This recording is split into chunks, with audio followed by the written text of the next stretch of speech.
ఇవాళ 75 లక్షల metric tons LMT మనం ప్రొక్యూర్ చేస్తే వాళ్ళు ఎంత కొంటురు? 50 లక్షలు కొంటురు. మిగతా 25 లక్షలు ఎవరింట్లో పోయాలి? 6-7 వేల కోట్ల రూపాయలు అదనపు భారం ఇప్పుడు అవి కొన్నందుకు. మేము అది భారం అనుకోలేదే, బాధ్యత అనుకున్నాం. రైతులు పండించిన చివరికి ఇంతవరకు ఒట్లు కొంటామన్నాం, కొన్నాం. 15 తారీఖు లోపల మా సేకరణ మొత్తం అయిపోద్ది. ఇప్పుడు యూరియా ఇంత షార్టేజ్ వస్తుంది. మన రాష్ట్రంలో ఉన్న రామగుండం యూరియా మనకి ఇవ్వకుండా పక్క రాష్ట్రాలకు ఇస్తుంది. ఇది న్యాయమా? పోనీ వీళ్ళ చేతగాంతనం కదా? కనీసం వీళ్ళు 8 మంది ఉండ్రు, పోయో మంత్రి దగ్గర కూర్చొని బయట నుంచి ఇచ్చేది ఇచ్చిపెట్టు, మా రాష్ట్రంలో ఉత్పత్తి అవుతున్న రామగుండంలో ప్లాంట్లో ఉత్పత్తి అవుతున్న యూరియా మాదన్న మాకు ఇవ్వండి అని అడగాలి కదా. అడిగే ధైర్యం కూడా లేదు కదా. తెచ్చే సంగతి దేవుడు ఎరుగు.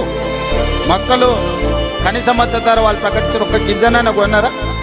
జొన్నలు కనీస మద్దతు ధర ప్రకటించారు, ఒక్క గింజనన్న కొన్నారా? పొద్దుతిరుగుడు ఇత్తనాలు ఒక్క గింజనన్న కొన్నారా? అంటే ఢిల్లీలో కూర్చొని కనీస మద్దతు ప్రకటించి ఇక మీ సాగు మీరు సాగుపోండి అని పెద్ద తెలివితేటలు అనుకుంటున్నారా వాళ్ళు? నాకు అర్థం కాదు.